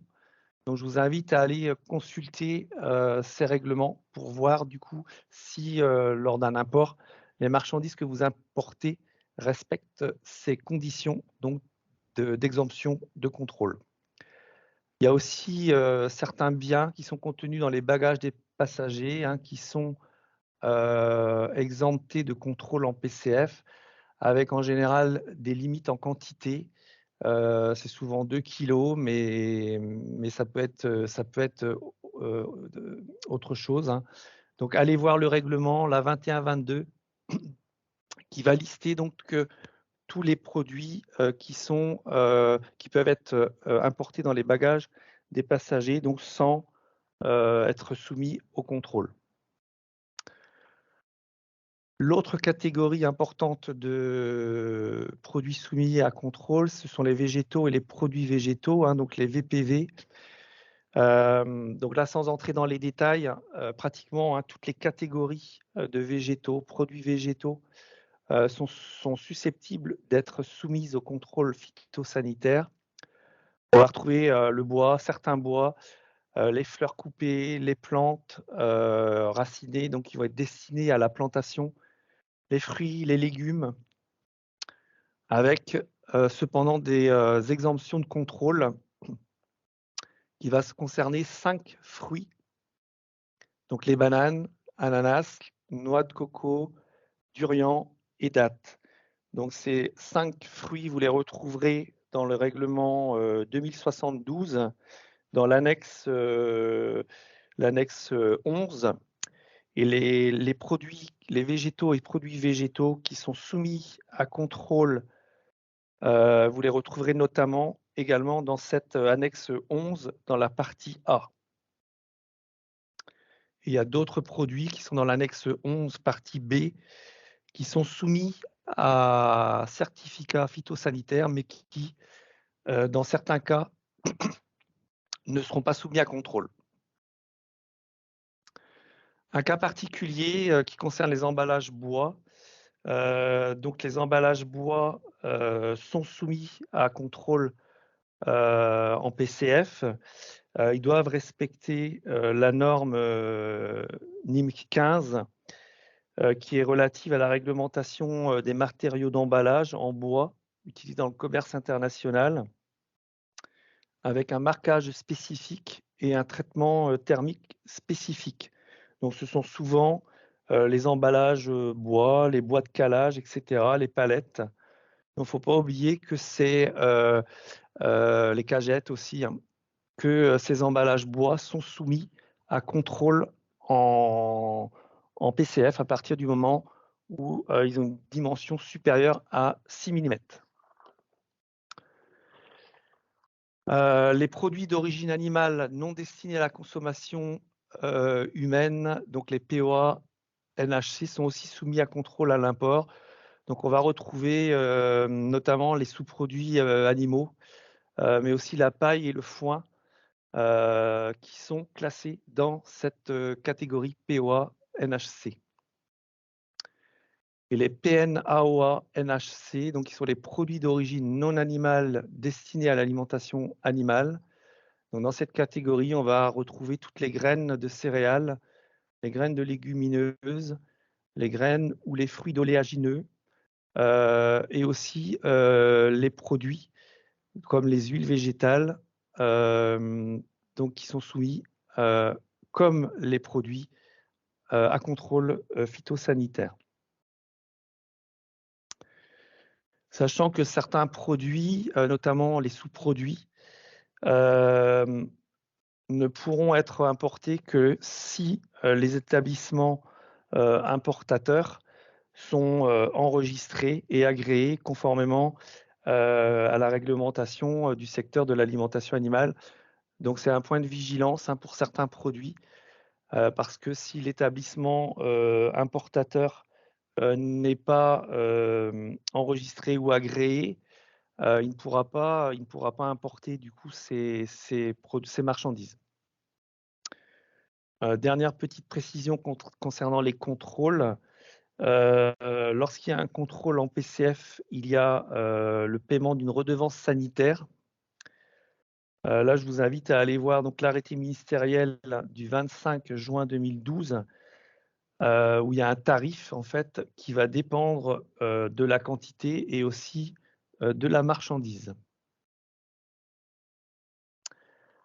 Alors, on va aborder la dernière partie qui concerne l'étape clé pour un import réussi. Alors, là aussi, beaucoup de références réglementaires, parce qu'en fait, en fonction de la marchandise et du pays importé, la réglementation va être différente. Alors tout d'abord, il y a la nécessité d'importer de la marchandise d'un pays autorisé, parce que certains pays ou certaines régions de pays ne sont pas autorisés à importer des marchandises dans l'Union européenne. Certains produits peuvent être interdits complètement, quel que soit le pays, et d'autres produits vont être interdits uniquement pour certains pays. Donc là, il faut vraiment consulter les différents règlements qui vont lister les produits autorisés ou interdits à l'import en Union européenne. Il faudra donc caractériser le produit. Donc ça a été longuement abordé dans la première partie présentée par la douane, hein, parce que en fait, le produit, en fonction de sa caractérisation, pourra avoir une réglementation spécifique. Donc, il est important de rattacher le produit qui va être importé à un code douanier. Il y a une base, un outil qui est très intéressant, qui est à destination des services, mais aussi des professionnels. C'est la base Impadon. Donc, il suffit de taper via un moteur de recherche Impadon. Et du coup, vous allez être dirigé vers cette base qui est une base réglementaire. Elle va lister pour les domaines vétérinaires et sanitaires et phytosanitaires la réglementation, en fait, les principales prescriptions à respecter en fonction de la marchandise et en fonction du pays. Donc, c'est une base qui peut être consultée par tous les professionnels.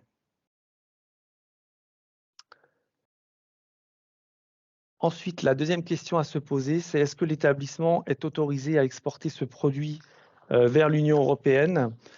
Donc, je parlais tout à l'heure des établissements concernant par exemple l'import de sous-produits. Donc, effectivement, il faut que ces établissements soient autorisés à l'arrivée, mais aussi au départ. C'est-à-dire qu'il y a des établissements qui ne seront pas autorisés à exporter de la marchandise vers l'Union européenne.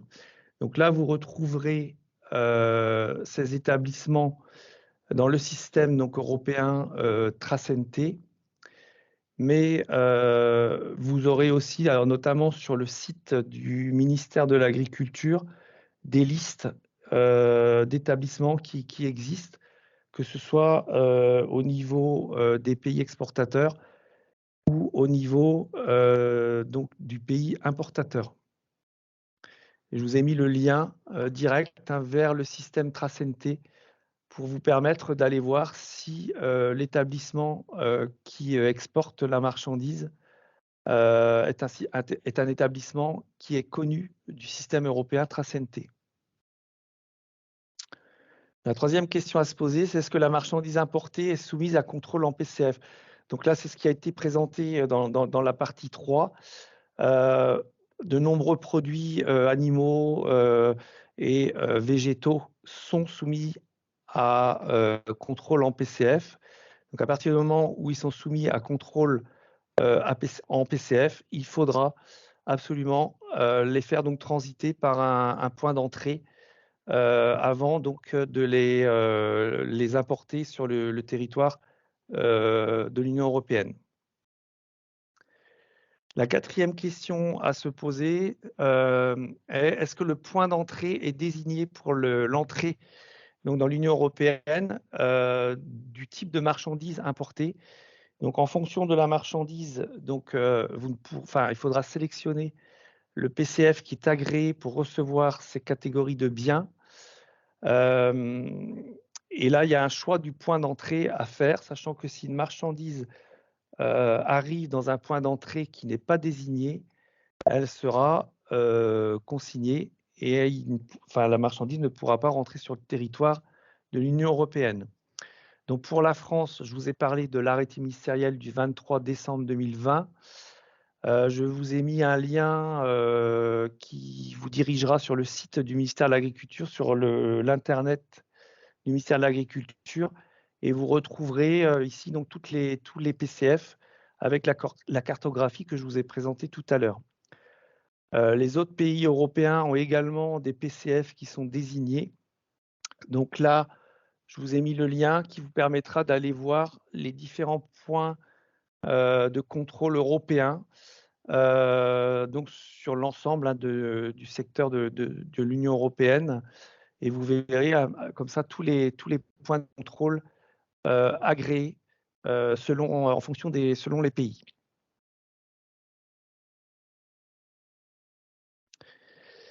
La cinquième question à se poser, c'est: est-ce que la marchandise est accompagnée du certificat sanitaire ou phytosanitaire adapté?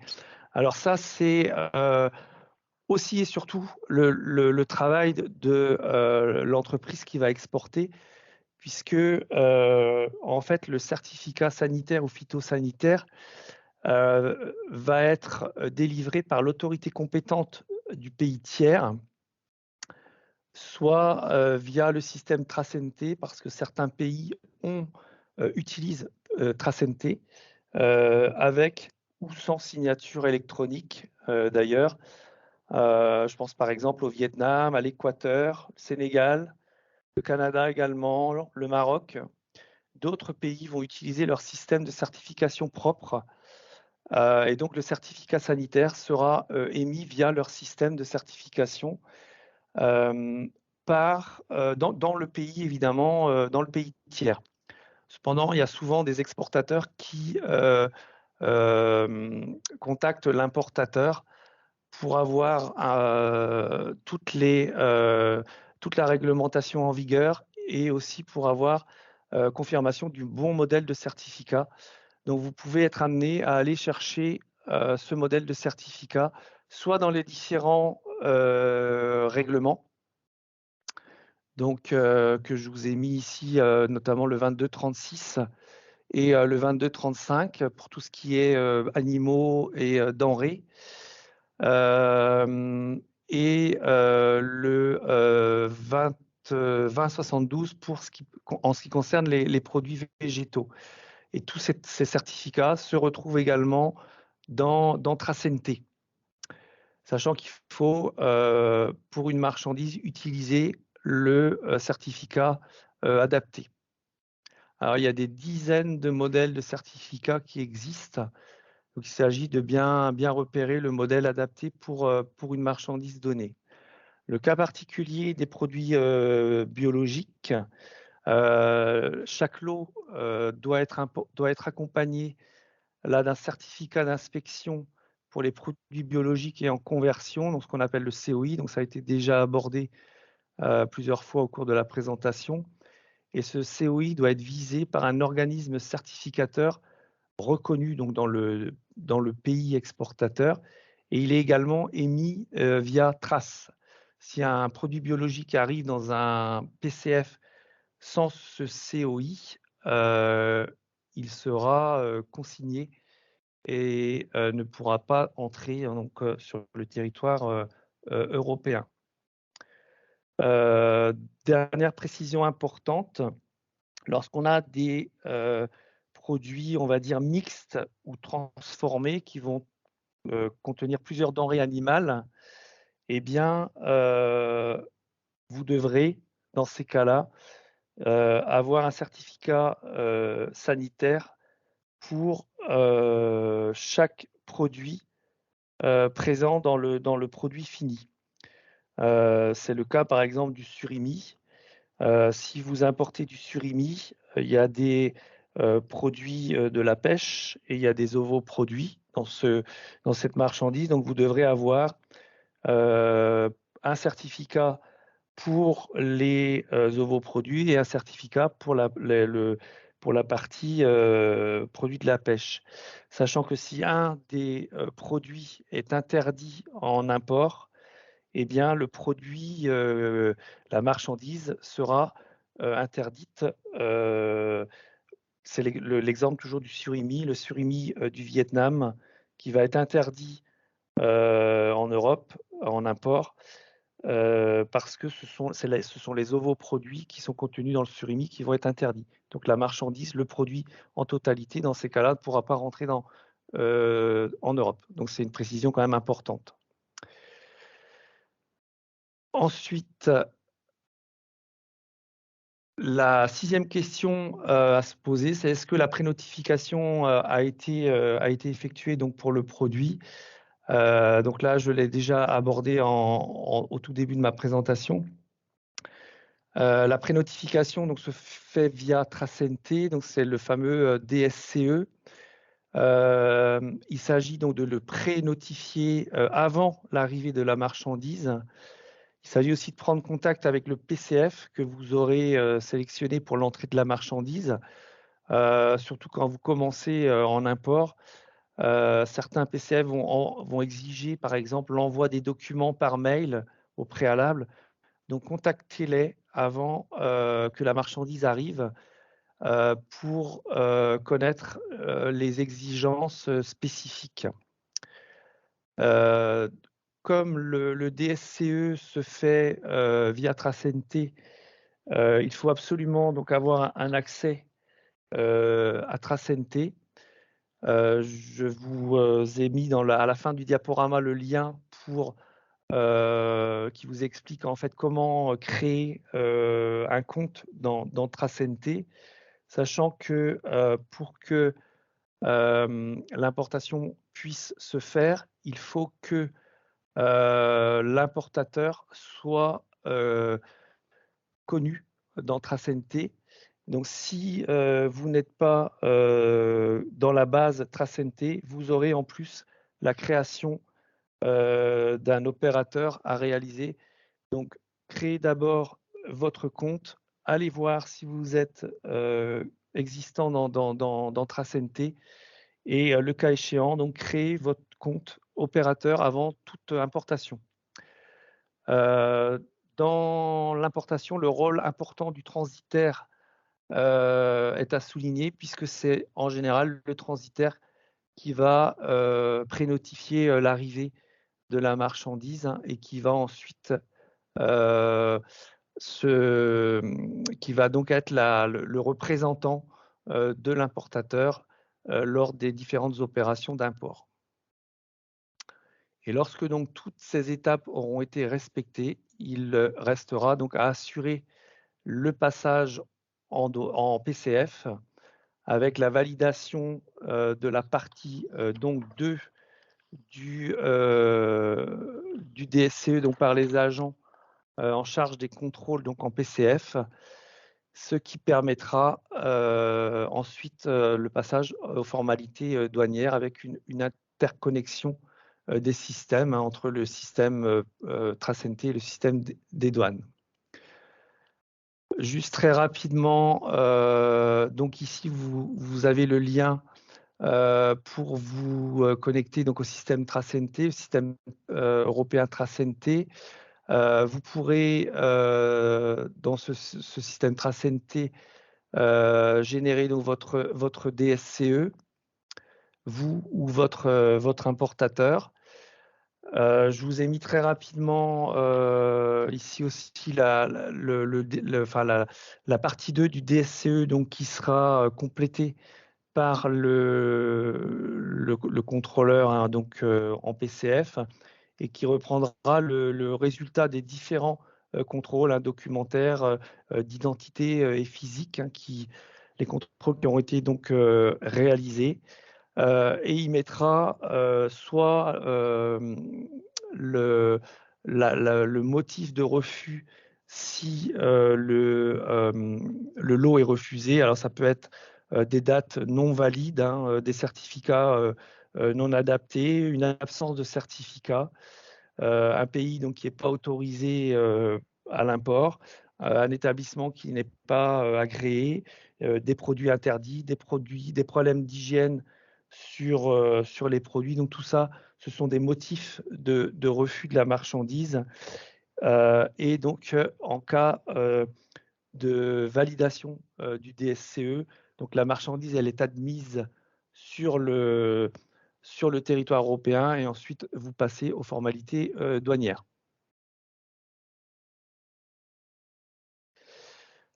Pour terminer, les liens donc vers TraceNT, les liens vers le système Impadon, et puis un certain nombre de liens alors vers le site intranet du ministère de l'Agriculture. Il y a quand même pas mal d'éléments sur l'importation des produits d'origine animale et pour les végétaux et produits végétaux.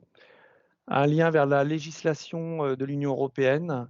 Donc là, vous retrouverez tous les règlements européens, que ce soit sur le site europa.ue ou sur le site de la Commission européenne, et un lien vers où vous retrouverez donc tous les PCF, les PCF en Europe sur le site de la Commission européenne. Merci beaucoup, Merci à Monsieur vous. Lefebvre. Merci beaucoup pour cette présentation extrêmement claire. Je vais juste lancer le sondage pour pouvoir ensuite, voilà, Christine Martinet qui est avec nous va nous confirmer que c'est bien lancé, mais je pense que c'est parti. Voilà. Oui, Annie, le sondage est bien parti. Merci. Donc, je vais revenir sur les... je vais... Voilà, remettre là. Christelle, vous êtes avec nous également. Oui. Voilà. Si je peux me permettre, je vais peut-être tout de suite poser une question sur le domaine sanitaire et on reviendra pour les questions qui ont été posées en amont, peu en fait, donc ça veut dire que tout était extrêmement clair sur la douane.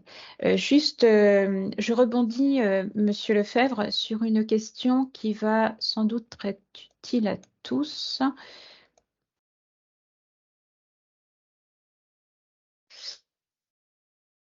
Voilà, donc concernant le DSCE, qui est un document communautaire généré par TraceNT, comment savoir si le certificat sanitaire pays tiers que me communique mon fournisseur en pays tiers et que mon déclarant, donc RDE, intègre dans TraceNT est le bon?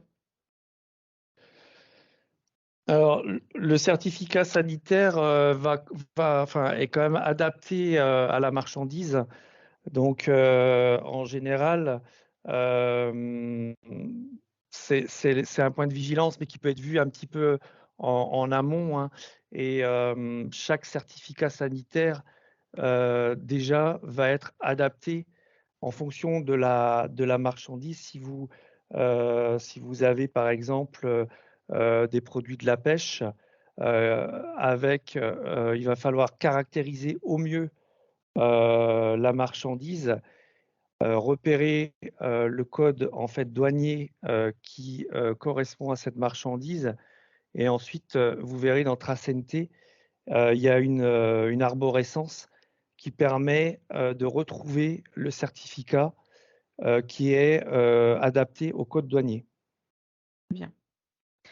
Et en cas de doute, il faut appeler. Alors, en cas de doute, il faut prendre contact avec le PCF et leur demander si le certificat qui est proposé par l'exportateur correspond bien à la marchandise qui va être importée. D'accord. Donc, avec le poste de contrôle frontalier par lequel la marchandise va rentrer. Tout à fait. Très bien. Juste une question. Vous avez, merci pour cette méthodologie. Au titre des appels ou des demandes d'informations d'entreprises bretonnes que nous avons régulièrement, on a souvent cette problématique de blocage à l'entrée au PCF. Et souvent, c'est effectivement lié au fait que le fournisseur n'est pas agréé CE. Donc, vous nous avez bien confirmé qu'il fallait d'abord effectivement le vérifier. Oui, tout à fait. Ouais, l'importateur doit être connu et donc doit figurer dans le système TraceNT. Que vous retrouvez sur le lien web que vous aurez Ouais, mis tout dans à la fait, ouais. présentation. Oui. Et enfin, et là on va aborder le sujet. Ah oui, juste une dernière question.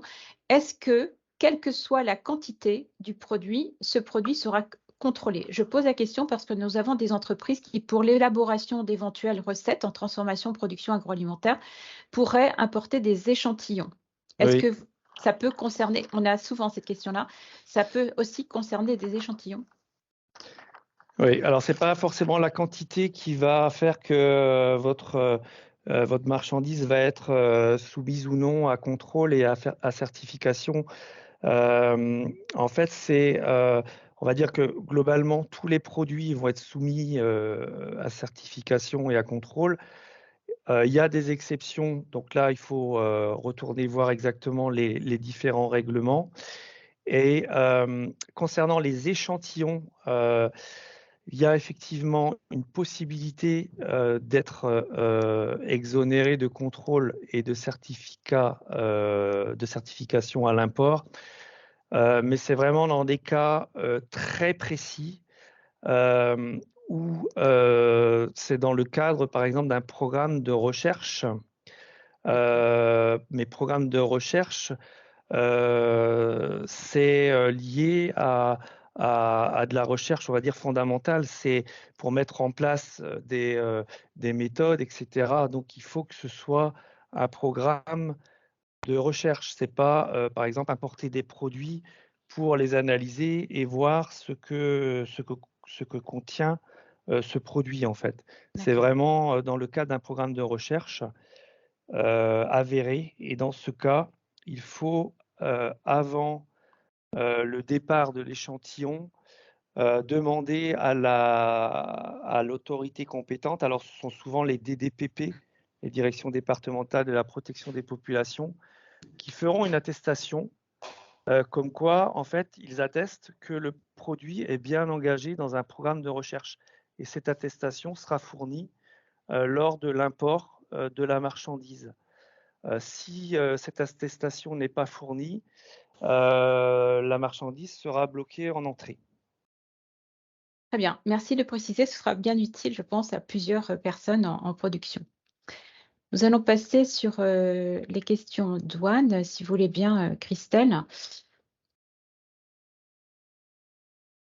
Alors, c'est un sujet concernant le code SH. Vous avez bien précisé qu'effectivement, on parlait de la notion de 6 chiffres.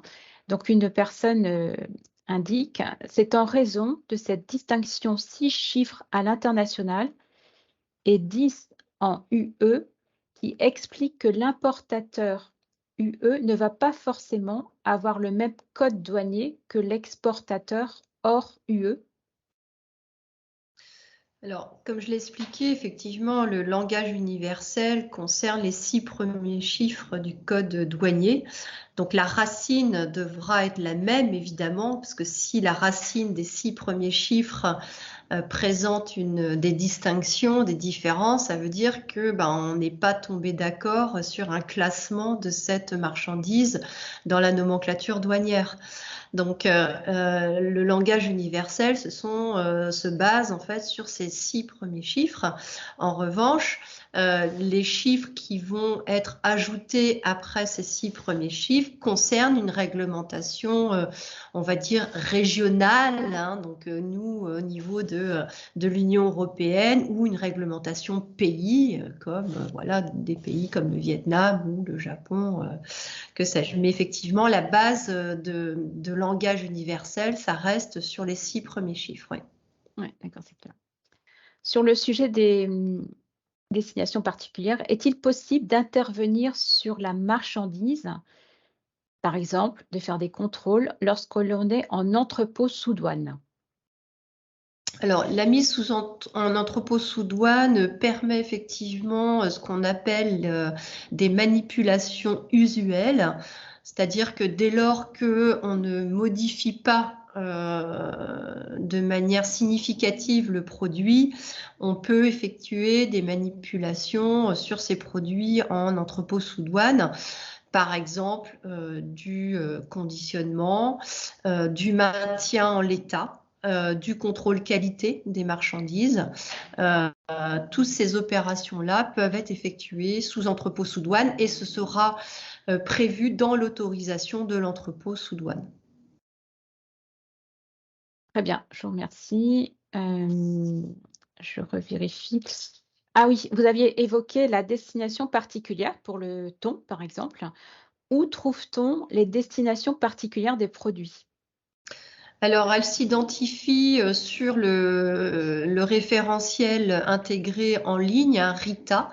À partir du code douanier de votre marchandise, vous avez une dénomination précise qui indique que ce produit destiné donc à une installation sur telle et telle, parce qu'il y a beaucoup de DP, en fait, de destinations particulières sur les composants qui rentrent dans la fabrication de bateaux et d'avions. Bon, là, on n'est pas trop concerné dans l'agro, mais il n'empêche qu'on a beaucoup on a des codes douaniers qui indiquent cette destination particulière pour ces matières premières qui rentrent dans un cycle de production, de fabrication de produits finis alimentaires.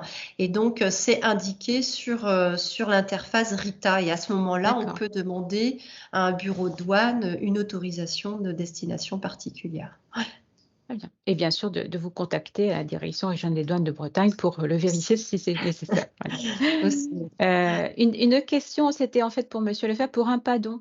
Dans Impadon, faut-il lire les règlements pour savoir si mon produit est concerné ou existe-t-il une recherche par mots-clés? Oui, alors Impadon, il y a on va dire deux grands modules, un module vétérinaire et un module pour les végétaux. Et ensuite, il y a un moteur de recherche qui va vous permettre déjà de sélectionner le pays et la marchandise, enfin le type de produit que vous importez. Et là, vous allez avoir toute la réglementation liée du coup à la requête que vous aurez rentrée dans Impadon. Après, il faut aussi aller voir tous les règlements. Donc, je les ai listés en partie dans le diaporama. Je dirais que les deux sont complémentaires. D'accord. Donc, j'inciterai les personnes qui ont posé cette question, effectivement, de revisualiser le PowerPoint que vous trouverez sur BCI Info ainsi que le replay, puisque ce webinaire est enregistré. Il y avait une question posée par une personne qui n'est pas nommée en entreprise, mais je la pose, qui indiquait DDP, point d'interrogation. Donc, évidemment, ce webinaire que nous faisons aujourd'hui concernant l'importation pour des entreprises qui ont déjà des notions de commerce international, mais je tiens à rappeler qu'avec la douane, nous régulièrement, nous organisons des réunions d'information sur les notions qui ont été évoquées, à savoir, bien sûr, le code douanier. Christelle, merci, vous avez bien décrit, mais il y a d'autres webinaires que nous avons fait avec vous sur la notion de code douanier, sur la notion d'origine préférentielle, des incoterms évidemment, et d'autres intervenants d'ailleurs sur ce sujet. Donc, le Delivered Duty Paid, pour les personnes qui effectivement ne maîtrisent pas la notion d'incoterm, c'est Delivered Duty Paid, donc rendu droits et douanes payés à l'importation en Union européenne, comme l'a expliqué Christelle. Je me permets aussi de rebondir sur le Trace NT. Vous êtes là pour le sujet import. Le sujet Trace NT concernera également les personnes à l'export, comme l'a indiqué tout à l'heure Monsieur Lefebvre. Dans le cas du Brexit, c'est l'outil qui a été choisi pour saisir les certificats sanitaires à l'exportation. Et je voulais vous signaler, à la demande du ministère de l'Agriculture et de la Souveraineté alimentaire, que mardi 5 décembre, le ministère organise un webinaire destiné à toutes les entreprises, mardi 5 décembre à 10 h. Et vous trouverez le lien de connexion sur notre site BCI Info, dossier thématique post-Brexit. Nous venons de créer le carré d'information où vous aurez la connexion pour le lien sur ce webinaire. Et enfin, vous trouverez aussi différents sujets qui ont été mis en ligne sur le sujet de la cellule Brexit. Pour revenir à notre sujet import, je voulais aussi signaler le dernier point évoqué par Christelle sur le mécanisme d'ajustement carbone aux frontières. Nous aurons le plaisir de nouveau collaborer avec la Direction régionale des douanes de Bretagne pour vous proposer un webinaire dédié sur ce sujet donc nouveau de MACF le jeudi 22 février matin. Donc, vous le trouverez bientôt sur BCI Info événements. Je vous laisse le dernier, la conclusion, Christelle et Xavier, si vous voulez effectivement conclure. Vas-y, Xavier, je t'en prie. Oui, alors pour conclure, je pense que le sujet de l'import reste très complexe. Ceci étant, il faut au maximum anticiper l'import en se posant quelques questions. Et du coup, avec ces questions, en général, ça facilite les échanges et on se rend compte que plus on anticipe un import, plus le passage en PCF est ensuite facilité. Nous ne pouvons que confirmer.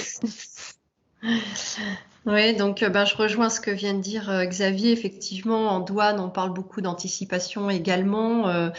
L'anticipation permet de gagner en sérénité forcément au moment du passage en douane. Donc, si vous avez des questions, n'hésitez pas à nous contacter. Tout simplement, la cellule conseil est là pour vous orienter à la fois sur le code douanier, sur l'origine, voire sur des schémas aussi des dédouanements ou des régimes qui pourraient faciliter ou donner du souffle même à une trésorerie. Donc, n'hésitez pas à nous contacter pour parler de vos projets ou de vos flux actuels qui posent question. Ouais.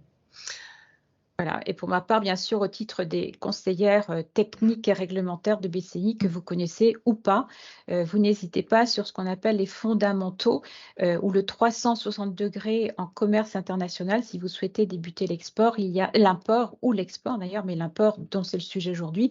Il a bien évidemment des sujets complémentaires aux aspects douane et sanitaire, qui sont les aspects de sécurisation de paiement, etc.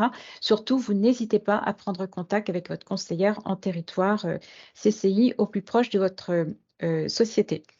Je pense que nous avons fait le tour. Nous avons effectivement tenu. Je tiens encore à nous excuser auprès de nos intervenants pour ce problème technique et les participants pour le délai d'entrée en webinaire. Et, bon, on essaiera de résoudre ce problème. Vous ne pouviez pas avoir la main sur le PowerPoint, mais je pense que ça s'est quand même bien passé. Donc, je vous remercie beaucoup. Et on vous souhaite une très belle journée. Je vérifie une dernière fois s'il n'y aurait pas une autre question, mais a priori, nous avons fait le tour, ce qui veut dire que c'était extrêmement clair. Merci encore. Et puis, à très bientôt. Je vois qu'il y a des applaudissements. Merci à tous. Attention. Et merci à BCI. Merci. Bonne journée. Au revoir. Bonne journée à vous. Au revoir. Au revoir.